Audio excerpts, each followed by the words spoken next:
تو پیغام دے رہے ہیں ہواؤں کو اور اللہ کے فرشتوں کو، بلغوا عنا قومنا، بلغوا عنا قومنا۔ اللہ کے فرشتوں، ہمارا یہ پیغام ہماری برادری کو جا کے دو، ہمارے دینی بھائیوں تک ہمارا یہ پیغام پہنچاؤ اور ہمارے آقا کو بھی یہ پیغام پہنچاؤ۔ اِنَّا لَقِينَا رَبَّنَا، ہم نے یہاں بیر معونہ پر اپنے رب سے ملاقات کی،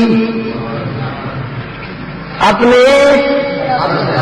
رب سے ملاقات کی۔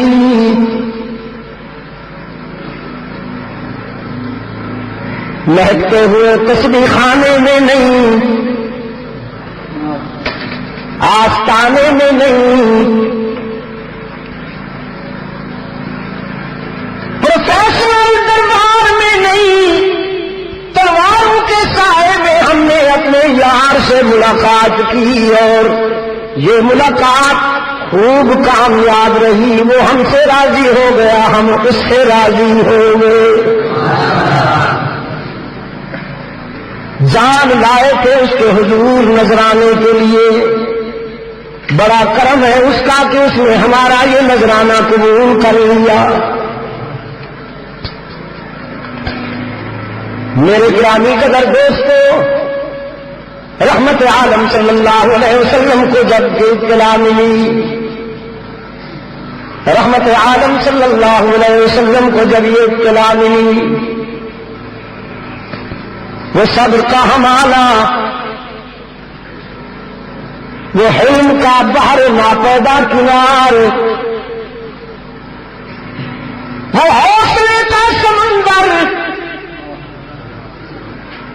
ابن تیمیہ فرماتے، مشرکین مکہ نے دشمنان نے ستانے میں حد کر دی، جو کر سکتے تھے کیا، لیکن ترس گئے، محمد کبھی غصے میں تو آئے۔ لیکن آج جب آپ نے خدام کی مظلومانہ شہادت کی خبر پہنچی تو بے ساختہ آنکھیں برس پڑی، اس قدر بے چین ہوئے ہیں رحمت عالم صلی اللہ علیہ وسلم کہ نماز فجر میں رکوع کے بعد سجدہ میں جانے سے پہلے ہاتھ اٹھا لیتے ہیں، اللہم اسجد وطاعتک علی مضر، اللہم اجعل علیہم سنین کسنین یوسف، اللہم دمر دیارہم، اللہم فرق جمعہم۔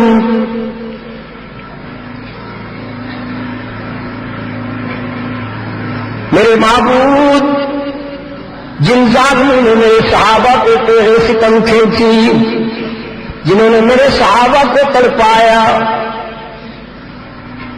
الہ العالمین تو ہمیشہ کے لیے ان کے لبوں سے مسکراہٹیں چھین لے، ان پر کنانی قحط نازل فرما۔ الہ العالمین ان کے اتحاد کو پارا پارا کر، ان کی آبادیوں کو کھنڈرات بنا اور انہیں عبرتناک انجام سے ہمکنار کر، جنہوں نے میرے صحابہ کو ستایا۔ یہ وہی رحمت عالم ہے جس کی راہوں میں کانٹے بچھے تو بد دعا نہ کی، جسے دل آزار ناروں کا نشانہ بنایا گیا تو بد دعا نہ کی، جس کے جسد اطہر پہ کوڑا پھینکا گیا تو بد دعا نہ کی۔ آج اپنے صحابہ کی مظلومیت کی کہانی سن کر اتنے بے چین ہوئے کہ ظالموں کے لیے بد دعا کی، تو پھر ثابت ہوا نا، کوئی رحمت عالم کی ذات کو نشانہ بنائے، کوئی رحمت عالم کا دل دکھائے، کوئی رحمت عالم کے جسد اطہر کو پہنچتا رحمت عالم کو جتنا صحابہ پر تنقید کرنے والوں،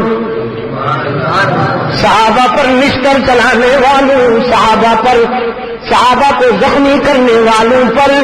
رحمت عالم ناراض ہوتے ہیں، جتنا اپنے صحابہ کے معاملے میں اللہ کا رسول حساس ہے، شاید اتنا اپنی ذات کے لیے بھی ہے۔